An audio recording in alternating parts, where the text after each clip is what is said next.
banyak yang tahu bahwa di balik karisma dan kekuatan spiritual mantan Presiden Jokowi, ada dua sosok gaib yang selama ini menjadi pelindungnya dari dunia lain. Sosok itu bukan sembarangan Ki Semar, sang tokoh pewayangan penjaga tanah Jawa, dan Nyai Roro Kidul, Ratu Gaib penguasa Laut Selatan. Fakta ini akhirnya terungkap saat Roy Kiyoshi melakukan penerawangan di sebuah meditasi gaib di tengah malam. Malam itu, Roy Kiyoshi mendapatkan mimpi aneh. Dalam tidurnya, ia melihat sebuah istana putih terapung di atas samudera luas. Suara lembut memanggilnya dari kejauhan. "Roy, sudah saatnya kau tahu siapa penjaga pemimpinmu." Roy terbangun dengan napas terengah. Tubuhnya menggigil meskipun suhu ruangan hangat. Ia tahu, ini bukan sekadar mimpi, ini adalah panggilan. Keesokan harinya, Roy memutuskan untuk melakukan meditasi di kawasan hutan Gunung Lawu, tempat yang dikenal sebagai titik energi Jawa paling tua. Di malam keempat meditasi, Roy mulai melihat kabut hijau mengelilingi dirinya. Seperti tabir pembatas antara dunia nyata dan gaib mulai dibuka. Sosok pertama yang muncul adalah lelaki tua berjubah putih dengan wajah tersenyum bijak. Sosok itu menyebut dirinya Ki Semar. "Aku penjaga tanah Jawa, dan aku telah lama melindungi pemimpin-pemimpin yang terpilih dengan restu leluhur. Salah satunya adalah Jokowi," ucap Ki Semar. Roy tertegun. Sosok ini tak hanya karismatik, tapi memancarkan aura spiritual yang tak tergoyahkan. Jokowi bukan orang biasa, Roy. Ia lahir dengan garis takdir sebagai pemimpin rakyat kecil, tapi setiap pemimpin besar selalu diincar oleh kekuatan hitam. Maka, aku dan yang satu lagi telah ditugaskan untuk menjaganya, lanjut Ki Semar. Laut tiba-tiba muncul dalam penglihatan Roy. Ombak bergulung, membawa aroma melati dan dupa laut. Dari permukaan air yang berkilauan, muncullah sosok anggun berbaju hijau zamrud. Rambutnya panjang, terurai, matanya bersinar seperti zamrud lautan.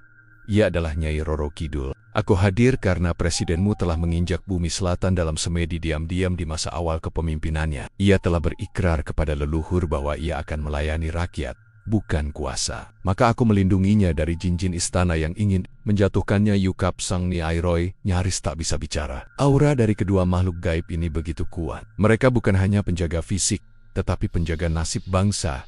Tiba-tiba, dalam penglihatan Roy, muncul bayangan hitam besar menyerupai naga. Tampaknya, sosok itu melambangkan energi hitam kekuasaan yang hendak menjatuhkan Jokowi dari dalam lewat pengkhianatan, korupsi, dan fitnah. Ki Semar mengangkat tangan, dan dari telapak tangannya keluar sinar emas yang menahan naga itu. Nyai berubah menjadi pusaran laut yang menenggelamkan energi jahat. "Kami tidak hanya menjaga Jokowi dari luar, Roy, tapi juga dari dalam, dari musuh-musuh yang duduk bersamanya, memakai jas sama, tapi bernafsu menghancurkannya," ucap Nyai Roro Kidul tajam. Setelah semua penglihatan itu, Roy bertanya, "Kenapa aku yang diperlihatkan ini semua?" Ki Semar menatapnya dalam. "Karena kau adalah penyampai pesan. Kau akan menyampaikan ke rakyat bahwa dunia ini tidak hanya tentang politik dan uang, tapi juga tentang keseimbangan antara dunia nyata dan gaib, antara kekuasaan dan leluhur. Sampaikan sebelum semuanya terlambat."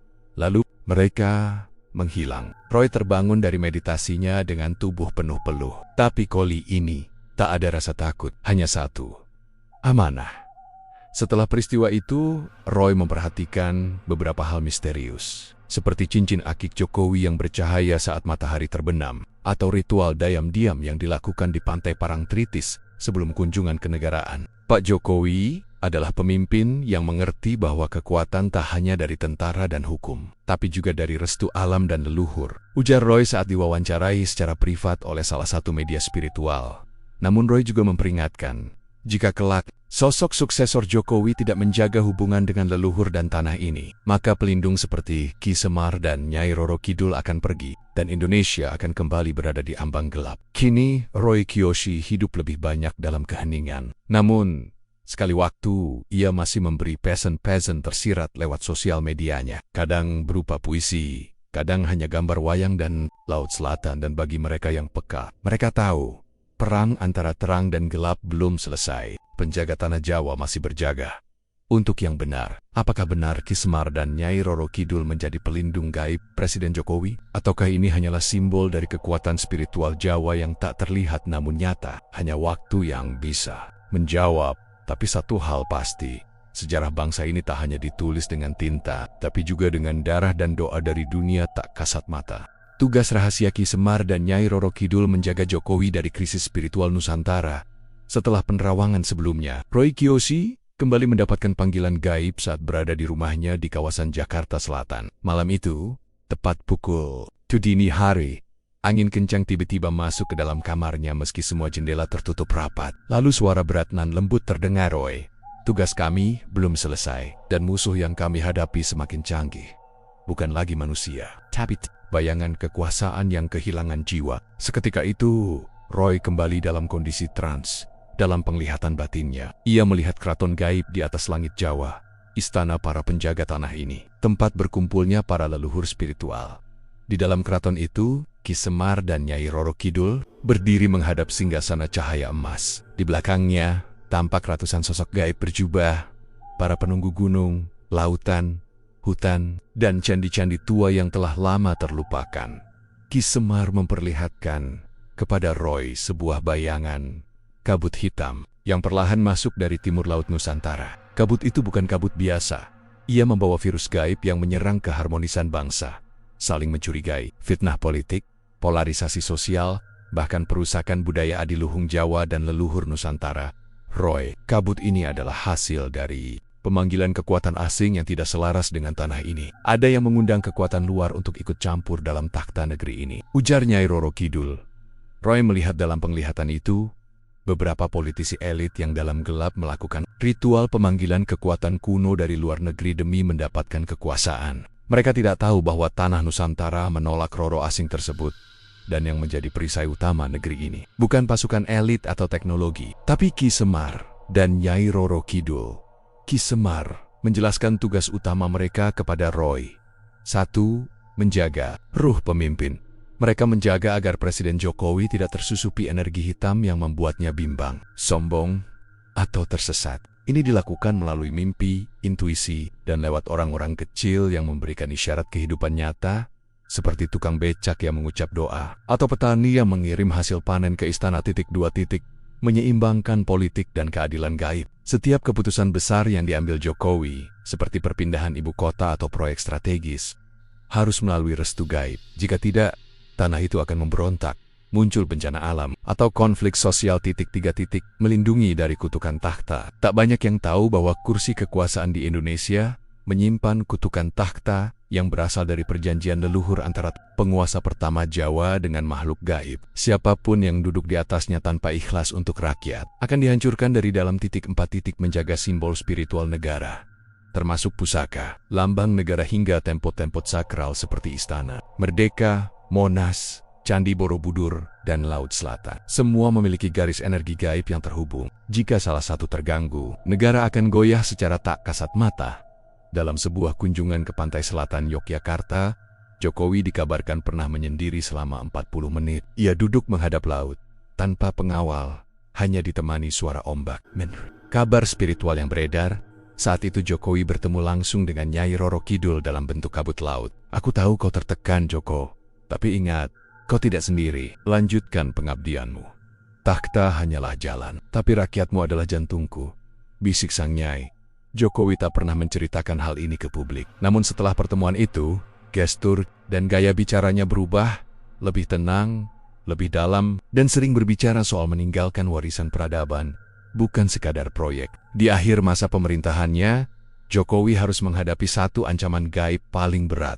Politik tumbal. Ada pihak-pihak yang ingin menjatuhkan warisan Jokowi dengan menggunakan ritual tumbal politik, yaitu pengorbanan tokoh-tokoh loyalisnya. Agar terlihat gagal, salah, atau terlibat skandal, Ki Semar dan Nyai Roro Kidul bekerja keras menjaga agar Roro jahat tumbal itu tidak berhasil memengaruhi ruang publik. Mereka memperingatkan Roy agar menyampaikan pesan ini ke rakyat.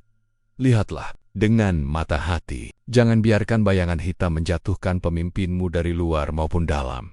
Tanah ini sudah punya pilihan. Jangan campur tangan yang tidak mengerti leluhur." Kini, setelah masa jabatan Jokowi selesai, Roy tahu bahwa Ki Semar dan Nyai Roro Kidul tak akan sepenuhnya pergi. Mereka akan tetap menjaga pemimpin yang punya niat baik untuk rakyat. Tapi mereka juga memberi peringatan, bila pemimpin berikutnya mengkhianati tanah ini, maka kami akan mundur. Dan saat itu, jangan salahkan bumi ini jika ia membuka amarahnya. Roy hanya bisa menangis dalam hati. Ia tahu, pertarungan antara terang dan gelap belum selesai. Dan kadang, kita harus memilih dengan mata batin, bukan sekadar suara. Pertempuran gaib, Ki Semar dan Nyai Roro Kidul lawan musuh politik Jokowi dari dunia hitam. Di balik layar kekuasaan Jakarta, sekelompok elit politik berkumpul di sebuah villa mewah tersembunyi di daerah puncak. Mereka adalah tokoh-tokoh embassy yang ingin menjatuhkan Jokowi menjelang akhir masa jabatannya. Tapi bukan dengan debat atau pemilu, mereka memilih jalan gaib. Jokowi terlalu kuat, bukan karena kekuasaannya, tapi karena dia dijaga oleh kekuatan leluhur Jawa. Kalau kita ingin menjatuhkannya, kita harus panggil penjaga dari luar peradaban ini. Bisik seorang tokoh tua yang duduk bersila sambil menggenggam rambut dan darah segar dari seekor ayam cemani. Dengan membaca mantra kuno dari kitab hitam warisan kolonial, mereka memanggil entitas jahat bernama Bathara Kala Tumpes, makhluk kegelapan dari zaman Majapahit yang dibuang karena ingin menelan seluruh cahaya Jawa. Makhluk itu bangkit, mengangkat kepalanya yang berasap dan bersuara seperti raungan, genderang perang. Beri aku tumbal dari rakyatmu, dan aku akan melahap cahaya Jokowi. Langit di atas Merapi tiba-tiba berkater. Petir menyambar ke segala arah meski tak ada hujan. Para sesepuh Jawa merasa guncangan energi gaib telah bangkit. Di atas Gunung Lawu, Ki Semar muncul dengan mata memancarkan cahaya kuning emas. Ia memanggil para punakawan, Gareng, Petruk, Bagong, untuk menjaga garis energi tanah. Bathara Kala Tumpes telah bangkit. Ia akan menyerang istana lewat mimpi buruk rakyat dan fitnah para penguasa palsu. Kita harus hadang sekarang. Kisi membuka pusaka gada keadilan. Pusaka gaib yang hanya digunakan jika negeri dalam ancaman dari dimensi lain. Di saat bersamaan, Laut Selatan bergelora. Para nelayan di Pelabuhan Ratu melihat ombak berwarna hijau menyala seperti terbakar. Dari dasar samudra, Nyai Roro Kidul bangkit dengan pasukan gaibnya. Para siluman laut, Ratu Ubur-ubur, dan penjaga segel Laut Nusantara. Aku telah bersumpah menjaga garis pantai Jawa. Jika mereka membuka pintu neraka kekuasaan, aku akan menutupnya dengan badai. Dengan gaunnya yang berkilau seperti zamrud, ia menuju Jakarta lewat lorong gaib bawah tanah, menyusuri garis cakra bumi yang menghubungkan pantai selatan ke pusat kekuasaan. Roy Kiyoshi yang saat itu sedang berada di kediamannya, tiba-tiba kerasukan. Ia melihat tubuhnya sendiri, tapi jiwanya melayang menyaksikan pertarungan di alam gaib. Di depan Istana Merdeka, dua energi besar bertabrakan di sisi kanan. Ki Semar berdiri dengan gada, dikelilingi cahaya emas para leluhur di sisi kiri. Bathara Kala Tumpes berdiri dengan tubuh hitam raksasa, mengeluarkan ribuan bayangan berbentuk lidah-lidah api. Dari langit, Nyai Roro Kidul melayang turun, memanggil gelombang raksasa berisi energi laut suci. Bathara Kala menyerang dengan mantra manipulasi, membuat para rakyat bermimpi buruk, membenci Jokowi, memfitnahnya dan menyebarkan ilusi bahwa negara sedang hancur. Fitnah itu makin besar dan nyata, bahkan beberapa media gaib ikut menyiarkan energi kebohongan. Ki Semar menghentakkan gada ke tanah.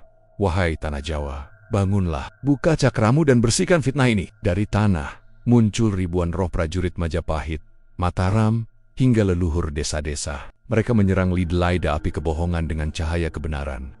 Nyai Roro Kidul mengeluarkan ombak doa-doa rakyat kecil, suara-suara tulus dari para petani, nelayan, ibu rumah tangga yang masih setia pada niat baik pemimpin mereka. Energi doa itu menghantam langsung ke jantung Bathara Kala. Rakyat yang mendoakan pemimpinnya dengan tulus, lebih kuat dari 1000 mantra jahat Yukep Sang Niai. Setelah pertarungan 3 malam 3 hari, Bathara Kala Tumpes melemah. Ia tidak sepenuhnya hancur, tapi disegel kembali di bawah tanah istana tua yang terletak di antara Candi Prambanan dan Laut Selatan. Ki Semar menyegel kembali pusaka gadanya, dan Nyai Roro Kidul kembali ke samudra. Namun, sebelum pergi, mereka memberi peringatan terakhir kepada Roy Jokowi selamat. Tapi generasi penerusnya belum tentu. Jika rakyat memilih pemimpin karena ilusi, bukan karena nurani, kami tak bisa ikut campur lagi. Sampaikan pada rakyat, pilihlah dengan hati, bukan dengan nafsu. Roy terbangun, tubuhnya gemetar. Air mata menggeler, ia tahu apa yang harus ia lakukan. Dalam salah satu postingannya di media sosial, Roy menulis, pemimpin yang dijaga leluhur akan dihujat tapi tak tumbang, tapi pemimpin yang dijaga setan akan dipuja, lalu dibakar oleh takdir. Benarkah ada pertarungan gaib antara Ki Semar dan Bathara Kala di balik isu politik yang terjadi? Apakah Jokowi dilindungi oleh kekuatan leluhur? Dan siapa sebenarnya yang berusaha menjatuhkannya lewat jalur tak terlihat? Sosok tak terlihat di balik upaya menjatuhkan Jokowi, mata gaib pengkhianat bangsa. Setelah pertempuran di alam gaib antara Ki Semar, Nyai Roro Kidul, dan Bathara Kala Tumpes, Roy Kiyoshi mengalami perubahan. Indera keenamnya semakin tajam. Ayah bisa mendengar bisikan tak kasat mata di tempat ramai, bahkan merasakan getaran energi politik yang janggal. Malam itu, ia bermeditasi di rumahnya. Tiba-tiba sebuah bayangan muncul di cermin. Bayangan itu tak berefleksi, Roy. Kamu sudah tahu siapa pelindung negeri ini, tapi belum tahu siapa yang ingin menghancurkannya dari dalam. Aku akan tunjukkan. Bayangan itu menggiring Roy ke dalam penglihatan gelap, lorong panjang penuh asap, tempat orang-orang bersorban hitam, berdasi mewah, dan berjas mahal berkumpul. Mereka tertawa, membakar foto-foto Jokowi, dan menanam jarum emas ke dalam boneka tanah liat berbentuk istana negara. Dalam penglihatan gaib itu, Roy melihat 3 sosok tak bernama. Berjubah gelap dan wajahnya diselimuti asap, Numon Dariora, dan tindakan mereka. Roy akhirnya paham bahwa ini bukan orang biasa. Mereka adalah simbol dari kekuatan besar yang bersatu lewat jalur tak kasat mata. 1. Sang penjual tanah leluhur. Ia adalah pemimpin politik yang di masa lalu pernah menjadi sekutu Jokowi. Namun kini berbalik. Ia melakukan perjanjian gaib dengan kekuatan asing, menyerahkan peta energi Nusantara, termasuk jalur Cakra Jawa dan lokasi pusaka leluhur. Sebagai imbalannya, ia mendapat kekuatan manipulasi publik lewat media dan algoritma. Jokowi bisa dikalahkan secara terang-terangan, maka kita kalahkan ia lewat suara rakyat yang dimanipulasi. Kedua, sang imam bayangan. Sosok ini menggunakan agama untuk memecah belah umat. Ia diam-diam mengadakan ritual di gua bawah tanah yang dahulu tempat pertapaan Mbah Kromo, leluhur penjaga Islam Jawa. Namun gua itu kini ternoda karena ia jadikan tempat memanggil jin-jin kafir pembawa kebencian dan kemarahan. Biar rakyat membenci Jokowi tanpa alasan. Biar seolah ini jihad, padahal ini perebutan takhta. 3. Sang dalang tak bernama. Ia tak pernah muncul di depan publik. Namun dari balik layar, ia membiayai ritual-ritual hitam untuk menciptakan krisis, membuat cuaca rusak, memicu bencana lewat ilmu cuaca buatan, dan mengacaukan suplai pangan lewat sihir logistik. Ia mengincar kursi kekuasaan bukan untuk rakyat, tapi untuk menjadi raja dalam bayangan. Roy Kiyoshi tidak menyebut nama secara langsung, tapi dalam salah satu wawancara batin dengan sesepuh dari Gunung Serandil, ia berkata, mereka bisa jadi teman dekat, bisa jadi tokoh besar, tapi mereka semua memiliki satu kesamaan: menolak garis leluhur dan memilih jalur kekuasaan dengan tumbal. Yang mereka berikan bukan hanya benda atau binatang, tapi doa rakyat kecil yang dihianati. Dalam penglihatannya, Roy diberi 3 simbol oleh Ki Semar: burung, Garuda dengan sayap patah, pohon beringin yang akarnya terangkat, sungai kering dengan ikan mati mengapung. Maknanya jelas, Garuda patah, lambang negara sedang disabotase dari dalam. Beringin tercabut, partai-partai besar mulai kehilangan ruh kebangsaan. Sungai kering, rakyat akan haus kebenaran, tapi yang datang justru kebohongan. Sebelum Roy terbangun dari transnya, Ki Semar berbisik, lembut namun tajam. Roy, sampaikan ke rakyat, jangan terlena oleh kata manis dan seruan suci. Pemimpin yang benar tidak meminta disembah. Ia bekerja diam-diam dan dijaga oleh leluhur. Tapi jika rakyat salah memilih, maka 3 kekuatan hitam itu akan menyatu, dan Nusantara akan jatuh ke tangan asing. Bukan lewat senjata, tapi lewat jiwanya yang dijual. Apakah kamu bisa membaca tanda-tanda yang sedang terjadi di negeri ini? Siapakah sebenarnya tokoh-tokoh yang menjual tanah leluhur demi kekuasaan? Apakah kita sedang melihat perang gaib yang tak kita sadari di balik panggung demokrasi? Ingat, musuh terbesar negara ini bukan di luar, tapi di balik layar. Dikritik yang tampaknya suci, tapi mat hatinya bagaikan orang yang haus kekuasaan. Simak kelanjutannya di episode berikutnya. Jangan lupa like, komen, dan subscribe.